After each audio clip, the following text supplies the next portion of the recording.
Dear students, welcome to this lecture of Strategic Human Resource Management, and in this lecture we will be talking about strategic HR issues in global assignments. I am Dr. Tripti Barthwal, I am Director, Lal Bahadur Shastri Institute of Management and Development Studies, Lucknow. So, in the earlier lecture, we have had an overview of what is international human resource management and why do we require a separate, understanding of international human resource management, what are the factors which are different in domestic human resource management and in international HRM. Now, we move further in this discussion. The internationalization of business has proceeded at a rapid pace as the world has become a global economy. Many MNCs firms receive a substantial portion of their profits and sales from outside their country of origin. So, for example, firms like Colgate and Coca-Cola, foreign sales and profits account for over 60% of the total sales and profit, and that is so high a percentage. So, only 40% of their profits come from their country of origin, rest of it comes from other countries. So, as a result of this high percentage of their revenue and profits coming from the other country and other countries other than the country of origin, it is very important for MNCs to ensure that things are moving in the right direction in those countries, people are working fine, the performance is up to the mark, and for that it is very important to focus on international HRM. Globalization has had a major impact on HR management and has raised a number of issues. International assignment management is one of the hardest area for professionals, HR professionals to master, and one of the most costly, because it is, as we have discussed in the last lecture also, that it is a very in comparison to domestic HRM, it is all the more challenging and complicated to deal with international human resource management issues. So, it is very challenging, and it is also it is the most difficult, and it is also the most costly, because lot of time, effort, energy goes into training and preparing employees for international assignments, and there are failures also. So, many employees are not able to adjust to the new environment, and then there is a loss to the organization.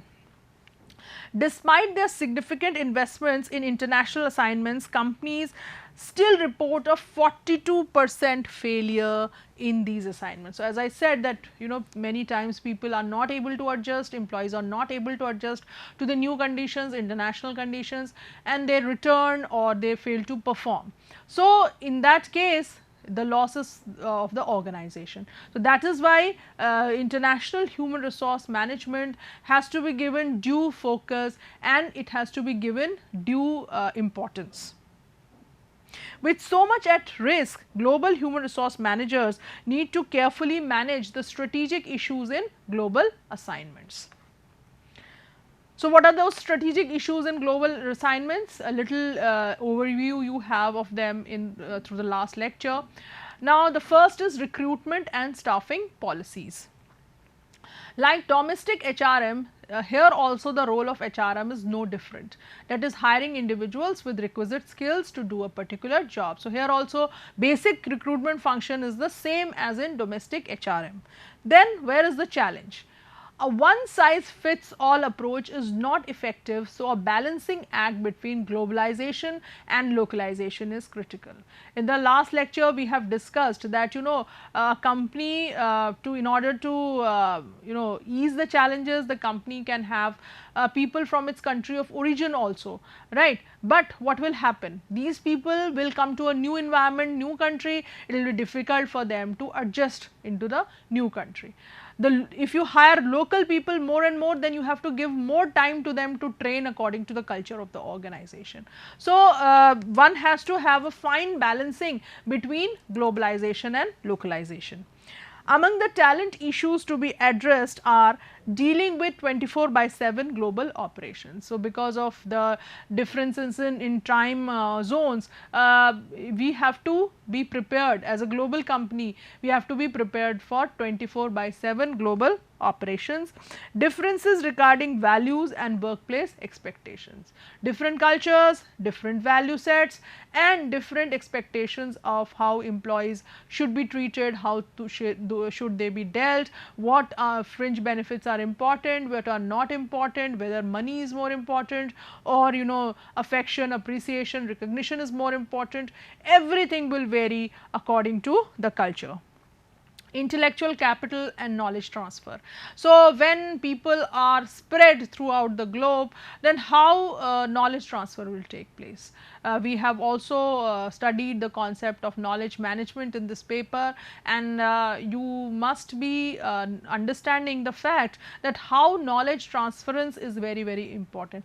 What employees in a particular country or a particular unit know, that should be transferred to the other employees also, then only that knowledge is valuable, right. So, with employees throughout the globe, it is so difficult for this knowledge to be transferred. So, with IT systems we have kind of made it is become simple, but then also it has to be ensured that knowledge is being transferred. So, that is again a challenge. Mobility issues, right. Now, people are moving far away from their home country. So, then they face a lot of challenges and issues also.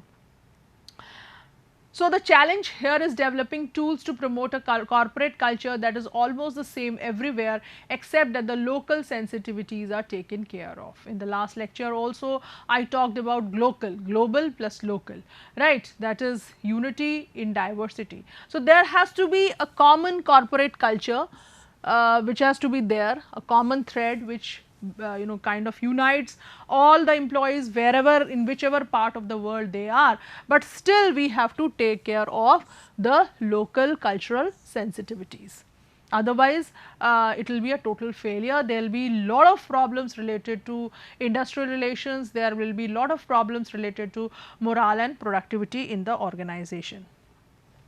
Also, the deciding upon the top management or key positions gets very tricky.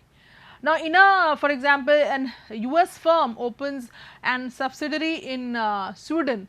Now, people from which country should occupy the top position, whether it should be the Swedish people who should occupy or whether it should be the Americans who should occupy. This is also a very, very challenging question. Whether to choose a local from the host country for a key position or to deploy one from the headquarters assumes importance, and finally, whether or not to have a uniform hiring policy globally remains a big challenge. An organization can choose to hire according to any of the three staffing policies. So, the organization can use, we will be discussing these three staffing policies. The organization can use these staffing policies in all their units, or it can vary the staffing policies according to the culture and the requirements of different countries. The first is ethnocentric. Here the key management positions are filled by the parent country individuals. So, this is the first approach, wherein wherever you open a subsidiary as a company, the top management positions will be people from the country of origin. Then the next is polycentric. Here the host country nationals manage subsidiaries where the headquarter positions are held by the parent country nationals. So, this is just opposite of ethnocentric, that is all top positions in a particular subsidiary will be occupied by people of the host country where it is situated, and all top positions at the headquarters will be occupied with parent country nationals.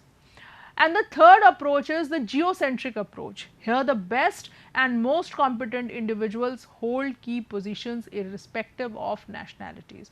So, here it does not matter to which country the company belongs or to which country it has started a subsidiary, it does not matter. only good, competent, capable people are made to occupy top positions irrespective of which country they belong to.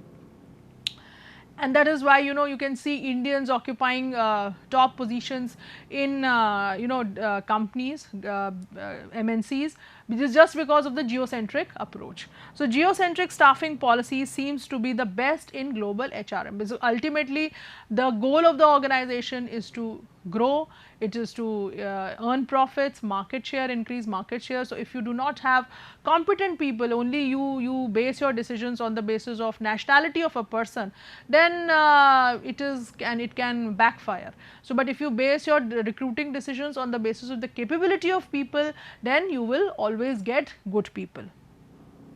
The human resources are deployed productively in this approach.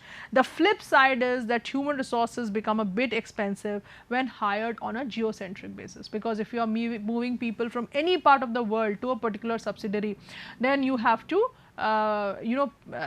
incur a lot of expenses. Besides, the national immigration policies may limit implementation.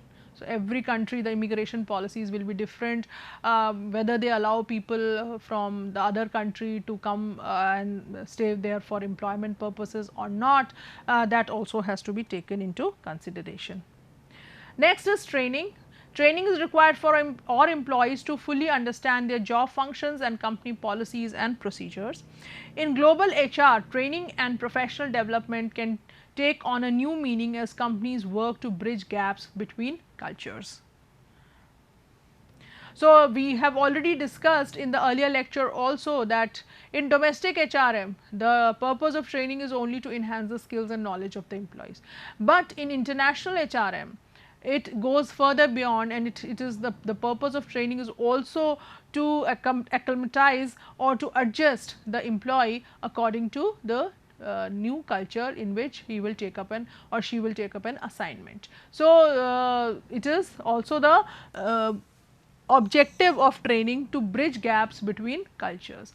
While it is always important to maintain consistency with onboarding new employees, it is especially important when operating on a global scale. To ensure the same message is delivered to all employees, global HR managers should use the same onboarding process at every company location.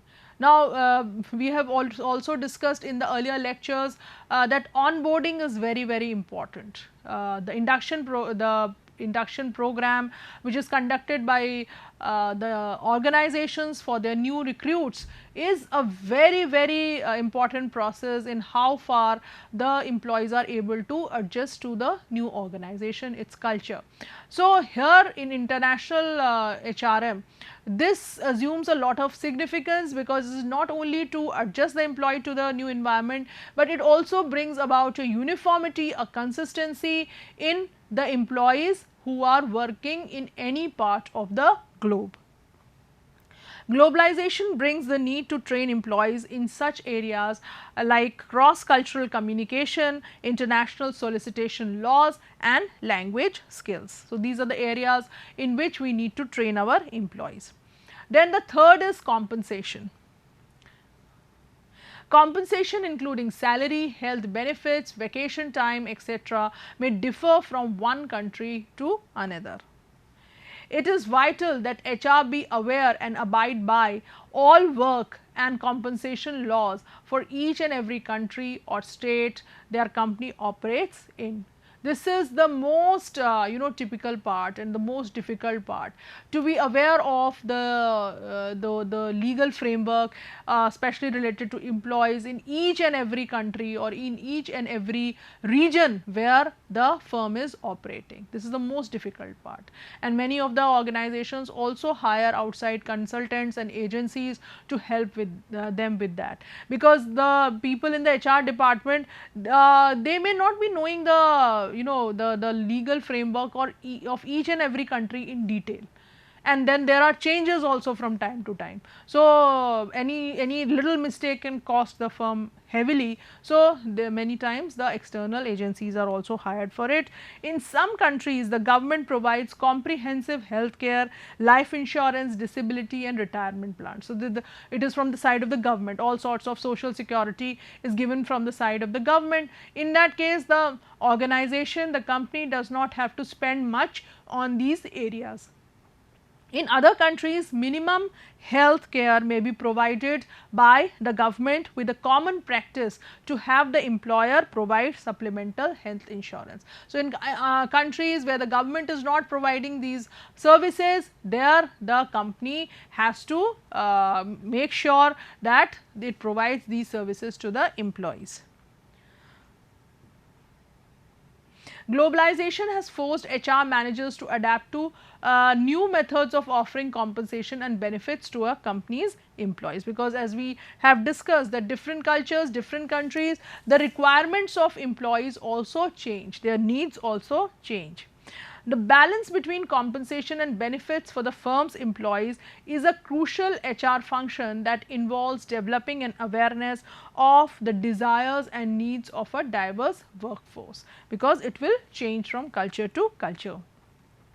HRM also involves educating employees about non-traditional benefits packages such as telecommunicating, flexi time, parental leave for parents of newborns, etc. So, now you know, you do not have the fringe benefits which were very traditional.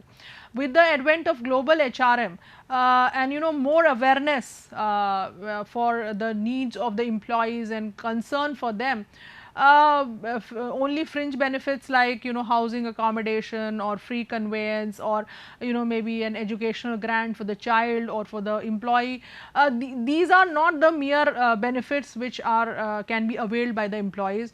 More modern benefits like telecommuting or work from home or flexible work time, or you know, child care leave or parental leave or paternity leave. Maternity leave was much in existence earlier also, but now paternity leave is also given by MNCs.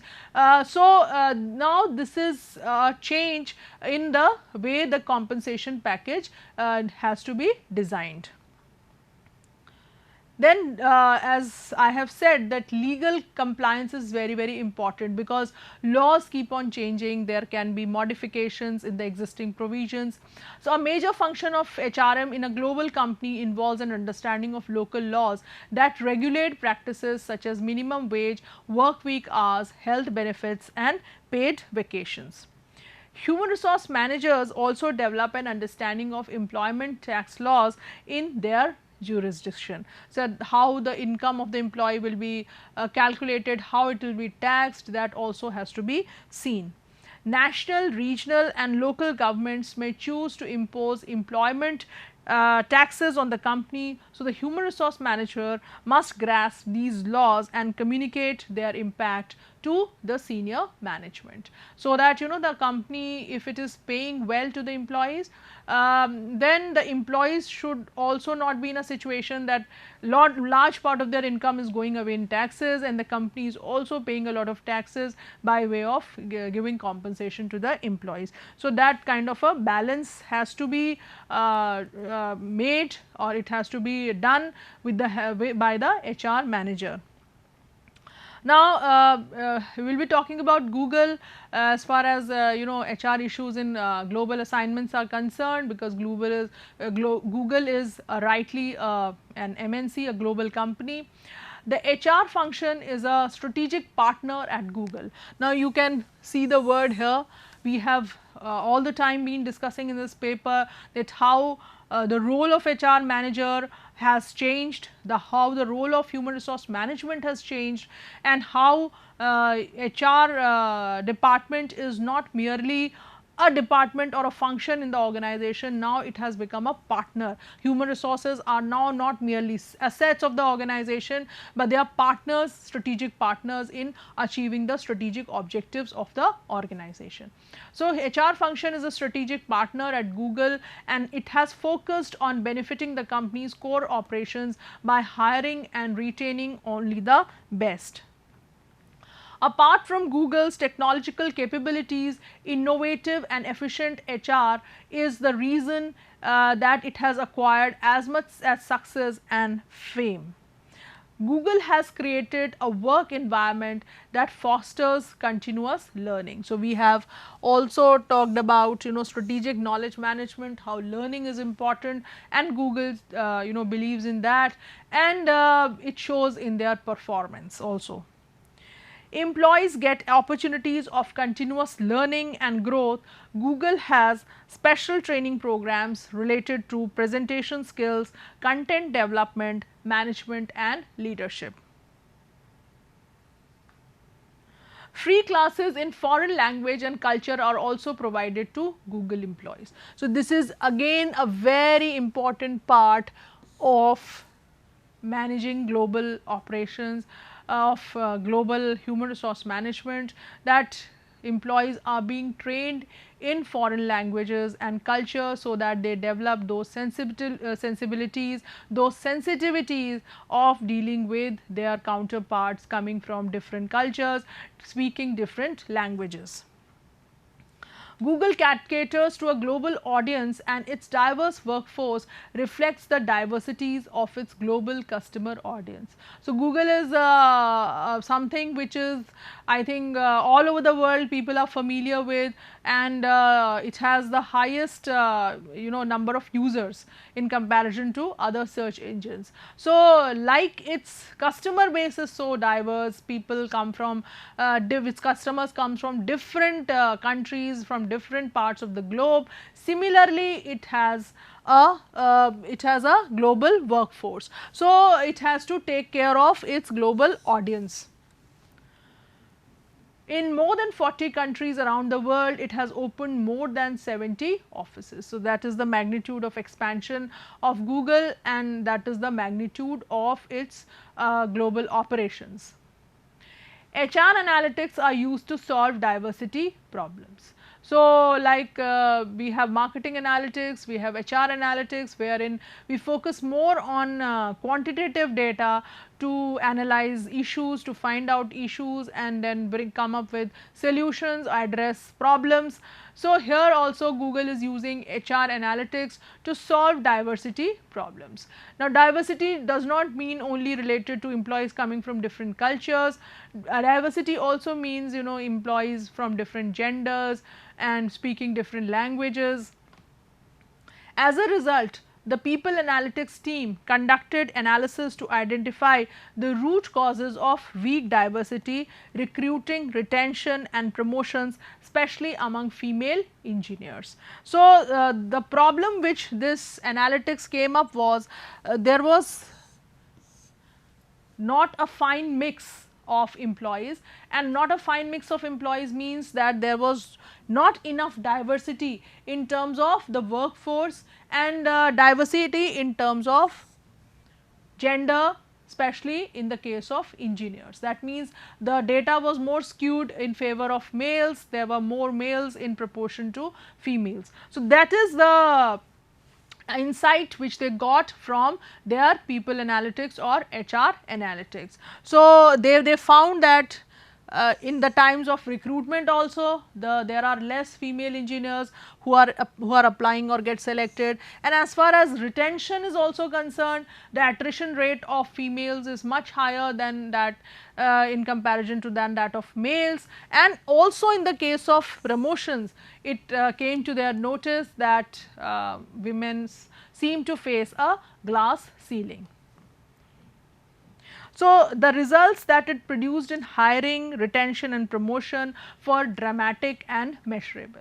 So, as a result of the analytics, when they came up, when they could identify the problems, they could devise strategies to handle this problem of lack of diversity, lack of opportunities of recruitment, retention and promotion for female engineers, and these issues were addressed and everything was sorted out. So, the coming the newer ways of thinking, the newer ways of working have helped an organization like Google to improve its performance and to take care of the human resource management practices. So, in this lecture we have talked about that what are the strategic issues, HR issues in global assignments. We have seen that there are issues related to recruitment and selection, wherein we have to decide as an organization that whether we should get employees from the country of origin or from the host country or from some other countries,